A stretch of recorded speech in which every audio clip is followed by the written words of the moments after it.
Puji Tuhan, selamat pagi, selamat kembali kita berjumpa di dalam kasih Tuhan Yesus Kristus. Pagi hari ini kembali kita akan menundukkan kepala kita sebelum kita sama-sama belajar firman Tuhan. Mari kita berdoa. Terima kasih Tuhan, kalau pagi hari ini Tuhan masih memberikan kami kekuatan, kesehatan, hidup yang baru Tuhan. Anugerah Allah sungguh heran dalam hidup kami.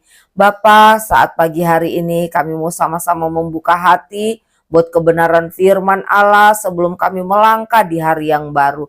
Terima kasih buat kesempatan, buat kekuatan, kesehatan nafas yang Tuhan masih karuniakan kepada kami. Terima kasih banyak Tuhan. Ampuni setiap salah dan dosa kami. Di dalam nama Tuhan Yesus kami berdoa dan mengucap syukur. Haleluya.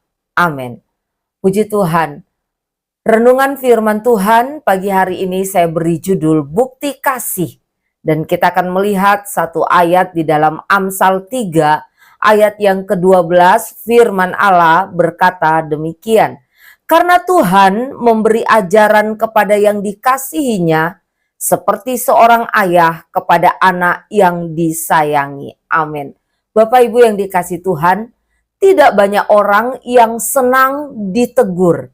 Tidak banyak orang yang senang didisiplin, diajar, ya. Entah itu oleh orang tua, entah itu oleh guru, oleh atasan, oleh teman, atau oleh siapapun juga. Namun firman Tuhan mengingatkan kita bahwa ketika saya dan saudara ditegur, ketika saya dan saudara didisiplin, dididik, diajar, itu bukan berarti Allah hendak menghukum kita untuk menghancurkan kita. Melainkan semua itu dilakukan karena bentuk kasih Tuhan, karena bukti kasih Allah kepada saya dan saudara. Ada orang-orang yang lebih memilih untuk menghindari masalah, untuk menghindari penderitaan, dan kalau bisa hanya memilih berkat, berkat, dan berkat saja. Namun ingatlah, terkadang Tuhan mengajar kita, Tuhan mendidik kita, Tuhan mendisiplin kita lewat masalah, lewat pergumulan, lewat penderitaan. Karena apa? Sekali lagi, karena Dia mengasihi saya dan saudara. Seperti seorang ayah yang mendidik, menegur, mendisiplin, mengajar anaknya untuk kebaikannya. Demikian pula dengan Tuhan yang kita sembah. Mungkin sebagian orang berpikir bahwa bukti sebuah kasih hanya melalui pemberian-pemberian atau hal-hal yang menyenangkan daging semata. Namun Tuhan mengajarkan saya dan saudara bahwa bukti sebuah kasih juga bisa ditunjukkan lewat teguran, lewat didikan, lewat ajaran, lewat pendisiplinan yang seringkali hal-hal tersebut menyakitkan daging kita. Padahal Tuhan mendidik kita bukan karena Tuhan benci, bukan karena Tuhan ingin menyakiti kita dan menghancurkan kita, melainkan karena Dia menginginkan yang terbaik untuk saya dan saudara. Bukankah seorang ayah yang baik, ia tidak akan membiarkan anak yang dia kasihi melakukan sesuatu yang merusak dirinya sendiri? Jika seorang ayah melihat anaknya melakukan sesuatu yang akan membawa pada kehancuran, sekalipun sakit, maka ayah tersebut akan menegur, akan mengingatkan, akan mendidik, dan akan mendisiplin anaknya. Juga akan mengoreksi anaknya. Supaya apa? Supaya anaknya kembali kepada jalan yang benar. Demikian juga dengan Tuhan. Dia tidak mau kita tetap berada pada kebiasaan-kebiasaan yang buruk. Pada jalan yang membawa pada kebinasaan dan kehancuran. Jika seorang ayah saja Ia akan melatih anaknya untuk menjadi jauh lebih baik. Apalagi Tuhan, Dia ingin kita bertumbuh terus di dalam kekudusan dan kebenaran. Banyak kali didikan, teguran, ajaran itu tidak menyenangkan saat diberikan. Tetapi pada akhirnya kita akan melihat sebuah hasil yang memberikan kepuasan kepada saya dan saudara.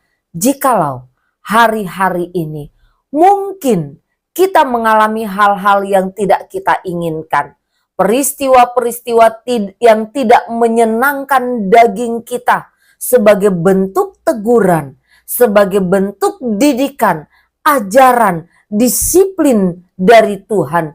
Jangan berpikir dan jangan beranggapan bahwa Tuhan sedang menghukum dan hendak menghancurkan saya dan saudara. Tetapi ingatlah bahwa itu bentuk, itu bukti kasih Tuhan untuk saya dan saudara. Agar apa? Agar kita menjadi jauh lebih baik, lebih bertumbuh di dalam kekudusan dan kebenaran. Jangan tolak didikan Tuhan, tetapi mari kita mau membuka hati kita untuk bisa menerima setiap koreksi sebagai proses yang membawa saya dan saudara jadi baik, menjadi jauh lebih baik dari sebelumnya. Bersyukur untuk setiap proses pembentukan sekalipun sakit, karena semuanya tentu untuk kebaikan saya dan saudara. Jangan mengeluh, jangan putus asa, tetapi mari kita merenungkan bahwa Tuhan sedang mengajar kita sesuatu yang berharga, bahwa Tuhan sedang mengajar saya dan saudara sesuatu yang penting, sesuatu yang bernilai. Lewat apa? Lewat didikannya, lewat tegurannya. Mungkin itu terlihat melalui masalah, melalui pergumulan yang kita hadapi. Ingatlah bahwa semua itu adalah bentuk kasih Tuhan kepada saya dan saudara. Semua itu adalah bukti bahwa Allah mengasihi saya dan saudara. Amin. Kita tundukkan kepala dan kita sama-sama berdoa. Terima kasih Tuhan buat kebenaran firman-Mu yang kembali mengingatkan kami bahwa ketika kami menghadapi berbagai macam persoalan, pergumulan yang mungkin menyakitkan daging kami tahu Tuhan bahwa Tuhan tidak sedang menghukum untuk menghancurkan kami, tetapi semua itu adalah proses bagi kami, di mana Tuhan sedang mendisiplin kami, mendidik kami jauh lebih baik Tuhan dari waktu-waktu sebelumnya. Ajar kami memahami bahwa semua itu adalah bentuk kasih Tuhan kepada kami, bukti bahwa Engkau mengasihi kami. Terima kasih banyak Tuhan buat firman Allah yang sudah kami dengar saat pagi hari ini. Biarlah Roh Kudus memberi kami kekuatan, kemampuan untuk kami mempraktekkan firman Allah di dalam keseharian kami. Berkati hidup kami di sepanjang hari ini, apapun yang kami kerjakan Tuhan. Terima kasih banyak Tuhan, ampuni setiap salah dan dosa kami. Dalam nama Yesus kami berdoa dan mengucap syukur. Haleluya. Amin. Puji Tuhan, selamat pagi dan Tuhan memberkati kita semua.